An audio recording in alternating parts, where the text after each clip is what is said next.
Welcome to the SPE Podcast, powered by the Society of Petroleum Engineers. You're listening to SPE Live, Market Outlook, oil prices for 2023, U.S. natural gas market, and more. The audio from this episode was previously recorded on February 22nd, 2023. And now your moderator, SPE Virtual Programs Development Manager, Natalie Femayetti. Welcome to this SPE Live on Market Outlook, oil price for 2023, U.S. natural gas market, and more. My name is Natalie Femayetti. I am the SPE Virtual Programs Development Manager, and I will be your moderator today. It is now my pleasure to introduce our guest. Edward Hirsch is a leading energy economist. His work has informed U.S. national security policy under both parties. He is a co-founder of Zero Carbon Cycle, LLC, a sustainable fuels company, and advisory director to an independent oil and gas company. He is a UH Energy Fellow at the University of Houston, where he teaches energy economics and an advisory director to the Energy Industries Council. Ed is a Forbes contributor and energy expert for KHOU Television in Houston. Ed attended Yale University, receiving his BA with honors and distinction in economics, MA in economics, and MBA. Ed, welcome to this SPE Live. Good morning. Ed, let's start by talking about the current events happening with Russia and China. Is this affecting the oil and gas markets right now, and what it could mean for the industry in the future? Yes, so we've got a lot of short-term actions underway in having to do with the war in Ukraine. In particular, first of all, going back to this time last year, the Western nation, the Allies, announced financial sanctions against Russia. And so that began to restrict Russia's access to global oil markets, mainly because they couldn't be paid in hard currencies. Over the past year, Russia has found a way to evade that, mainly by dealing with China and India to sell them oil through the fleet of ghost tankers via pipelines. And in fact, there was a lovely Bloomberg article today talking about how Kazakhstan is shipping its oil, which is really Russian oil, to Germany and to Western nations. So there's been a bit of oil laundering, if you will. So we've seen some decrease in Russian oil production, maybe about 500,000 barrels a day. And that's primarily because the Western oil service companies have left Russia.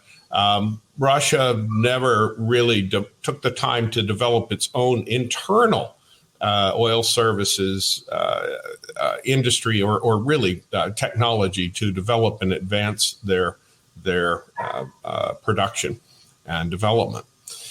So we've got that pressure, if you will, on the market. It's not really too terribly significant. The imposition of the Russian oil price cap, if you will, by the Western allies, some 34 nations, basically telling the Russians we're not going to buy your oil for anything more than $60 a barrel, has been totally ineffective. And really not much of an issue. With China, keep in mind that China consumes about 14 million barrels a day, and production in China really hasn't changed since 1995, when they produced about 4 to 4.5 million barrels a day. Today, that domestic production for China is still about 4 to 4.5 million barrels a day. One of the changes that we see going into all of 2023 is the ending of the releases by the U.S. Strategic Petroleum Reserve.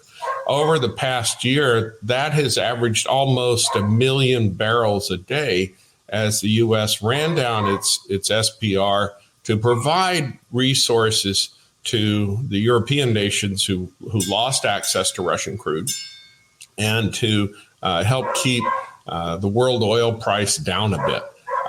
As it turns out, data show that China has been storing as much as 500,000 barrels a day You could argue that the releases from the SPR in the United States have added to the Chinese strategic reserves. So with this kind of background in place, we look at the oil price, which currently is about $70 per barrel.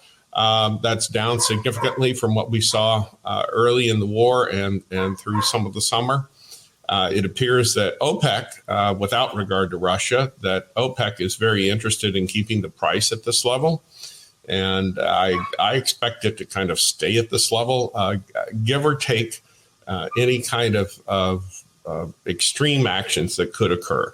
A broadening of the war in Europe, or perhaps even peace breaking out, which would be certainly good for global anxiety and perhaps relieve some upward pressure on the price of oil. Thank you for your insights, Ed. And you mentioned OPEC, and that's actually part of my second question. So let's continue with that.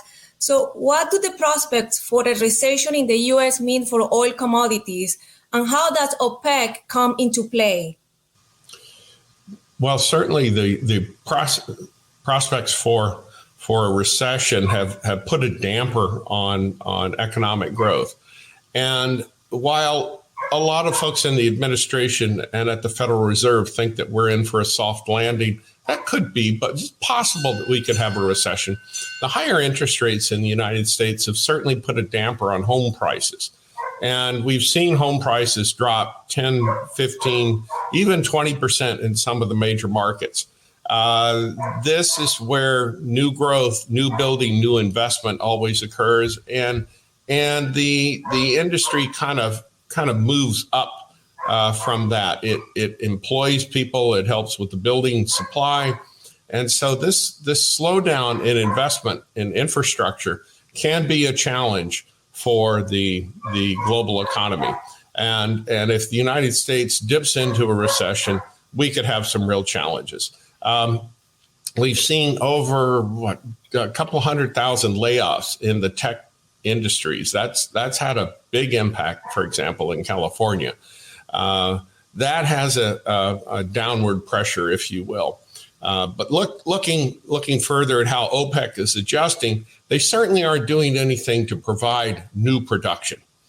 They announced a 2 million barrel a day cut against their quotas, but that really hasn't come into play either because, well, frankly, they weren't producing at their full quotas.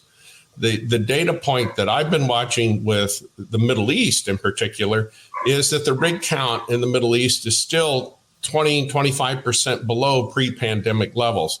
Never before has the rig count in the Middle East stayed down this much for this long. And this goes back to what the Secretary General of OPEC said in September. He was very concerned about the lack of reinvestment in the oil patch. And that lack of reinvestment, of course, is what OPEC sees in the Middle East, as well, of course, as what is seen in the United States. Ed, I would like to continue with the third question. And in your opinion, what is currently the largest oil market concern? I think really it's the war and a broadening of the war that interrupts Russian deliveries of crude oil to China or India would have a ripple impact across the broader oil markets. Now, we've kind of boxed Russia in, but we're allowing this oil to go to China and India. The only effective way to really cut off the Russian ability to get hard currency for oil is to absolutely physically block the delivery of oil. We don't know who blew up the Nord Stream pipelines, but that was a physical blockade, if you will, of Russia's ability to move natural gas to Germany. We haven't seen that with oil. But if those flows to China and India are interrupted, then China and India will have to go someplace else to buy that oil. And that would be a tremendous upward push on the price for oil globally. Our research and research dating back several decades shows, of course, that the price of oil is very inelastic, demand inelastic. And so for a 1% decrease in supply to the market, we would see a 20 to 25% increase in the price. And that relationship has held pretty well over the last dozen to 24 years. Now, this is very interesting, Ed. Thank you for your insights on that. Now, I really would like to move to natural gas. So what is your forecast for the U.S. natural gas market for this year, for 2023? Well, I don't think the price of natural gas is going to get much above $4.50 per MCF. We certainly had a big spike in the natural gas price during the summer as Europe turned to U.S. LNG companies to build up supplies to get through the winter. The price of natural gas reached $8-9 per thousand cubic feet. And today it's somewhere around $2.50, a little bit lower, mainly due to a mild winter here and less demand, if you will, globally. The LNG producers in the United States typically buy natural gas in the spot market. They don't really buy ahead. And so if they turn up buying, that's an added increase in demand. But we've reached the point, really dating back to September, where the domestic supply has more than caught up with demand. We have reached very significant increases from the shale plays, the Haynesville, the Marcellus, the Utica, and we've had tremendous increases in the natural gas coming out of the associated oil plays in the Permian. At one point in the fall, the price of natural gas at Waha went negative. And so it's really just a matter of distribution and getting natural gas to its markets. Had we had pipelines to the Northeast, the folks in Boston wouldn't have been paying the LNG price of $35-40 per MCF. But still within the confines of what is the physical market that we have for natural gas in the United States. I don't expect the price to jump much above $4.50 an MCF. Well, this is good. Ed, I would like to move to. Let me just add that we know that the marginal cost of bringing this natural gas from these shale plays is not more than $1.50 per MCF. So, it's still profitable to drill and develop natural gas resources at $2.50 to $3. That's not an issue. Yeah. Now, thanks for that clarification, Ed.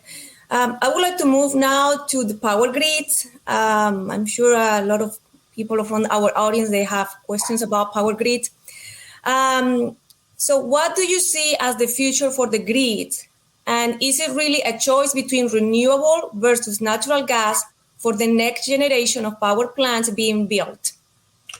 I don't think it's a choice between them. I think we're going to need both of them.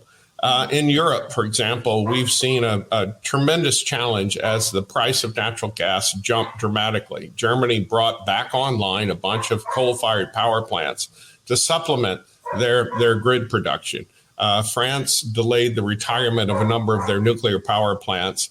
The UK imposed windfall profits taxes on the renewable fleet because when the price goes up for power because of an increased price of natural gas, the price also goes up for the renewable power plants. It goes up for the nuclear power plants.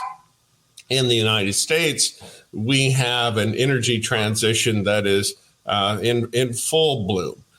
In Texas, we have at least 35 gigawatts of renewable energy on the grid. This is the largest nameplate capacity of any grid across the United States. But what we're facing is a situation where the legacy power plants, the nuclear, the coal, and the natural gas plants are being used less and less as we go forward. But because the renewable energy has not brought along battery storage yet, we need the coal, the natural gas, and the nuclear to be there when we need them, when the weather's bad. To keep in mind kind of, to give an absolutely off the wall extreme example, for example, with Texas. Maximum demand in August of this past year was 80 gigawatts, and that occurred in an afternoon. So if we had to count on wind generation, the way it's currently configured, to give us that 80 gigawatts, we would need maybe as much as 400 gigawatts of wind generation nameplate capacity, mainly because the wind kind of dies down in West Texas, and we can only count on about 20% of it being there. Now, again, this is an extremely extreme example. With a build out of solar, with a build out of transmission, we don't need to build that much wind. But this gives you an idea of the amount of overbuild that's going to be required for renewable energy. Maybe we need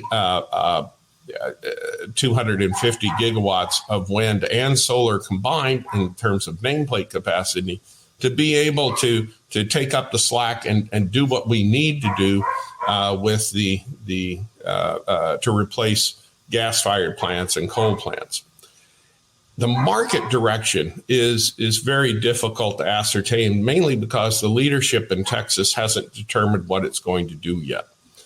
The owners of the natural gas and coal plants are looking at the fact that they are at the end of their operating lives. The coal plants average 50 years in age. The natural gas plants average 30 years in age. And for 8 of the 10 years prior to 2021, they did not earn a return on capital.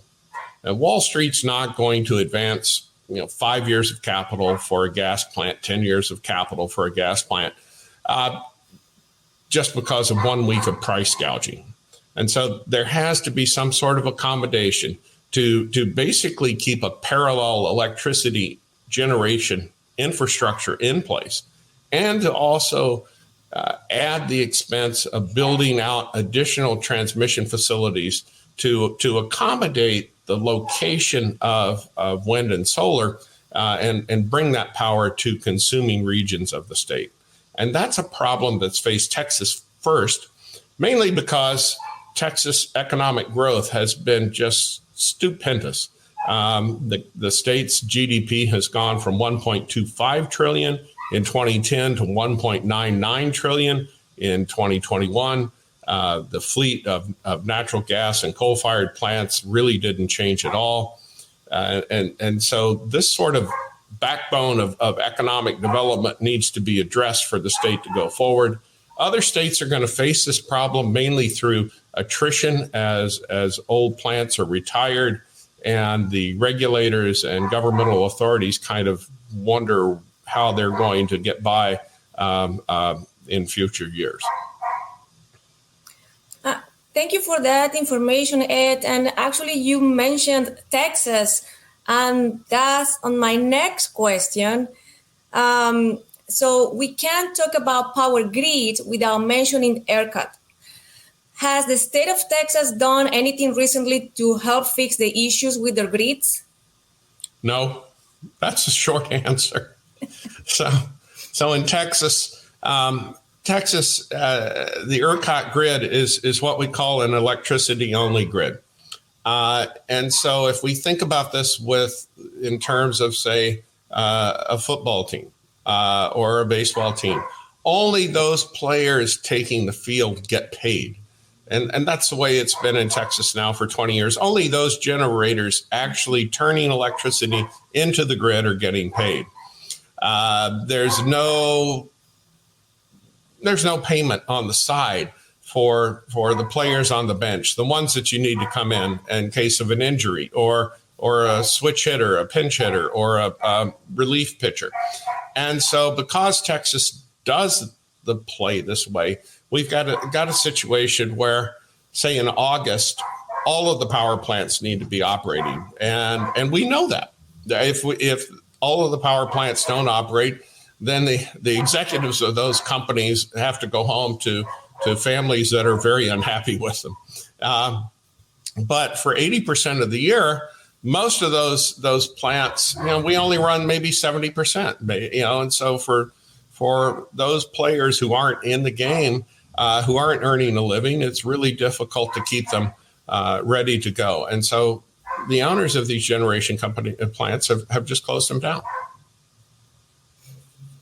Yeah, no, thank you, Ed. So in general, in summary, how do you see the oil and gas market for this year and the next 10 years? Just a summary. I know you don't have a crystal ball. Oh, no. Well, as an economist, I can certainly give you an answer. How accurate it'll be, we'll have to come back in 10 years and find out. So at the moment, we're going to have short-term price volatility, mainly relating to the war.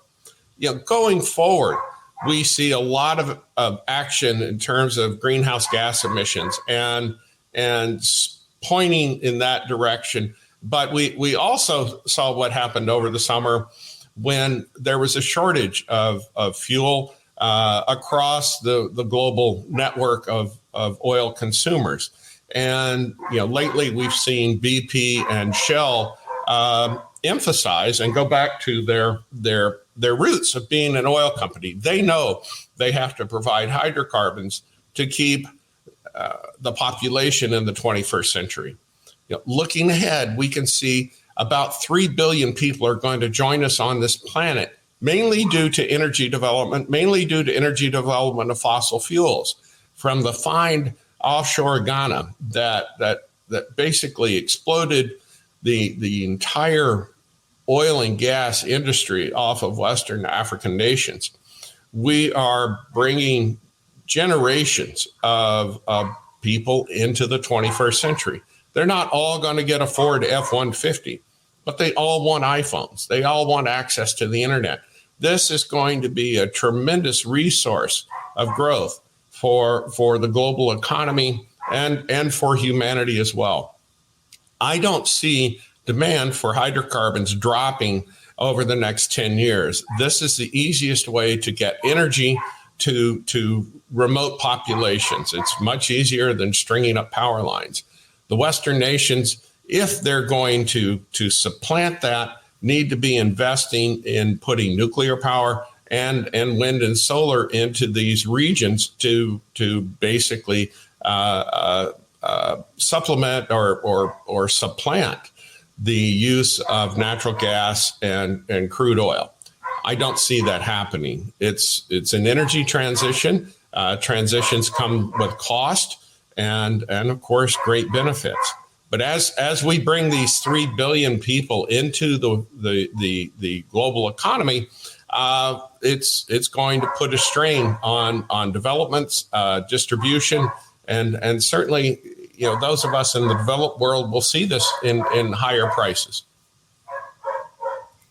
So this is a very positive comment for those in oil and gas. So what about for the students that are entering the industry, the oil and gas industry? Do you have any feedback for them? Should they take any other subject to be on top of what is happening? For example, if you are an economics professor at the University of Houston, should they take some of those classes? As a professor, what is your feedback or suggestion for these young professionals and students entering the industry? Well, I more than a third of my students are engineering majors. And so I appreciate the fact that I have a new resource, if you will, for students going forward. It's important for these students to understand the position of oil and gas in the global economy. There are substitutes for oil and gas. We're going away from coal, but coal is still a substitute. Hydroelectric is a substitute. Solar, wind, the development of consumer markets, going away from the internal combustion engine to electric vehicles does not reduce the need for oil and gas. Certainly in terms of natural gas fired electric generation, which can power EVs.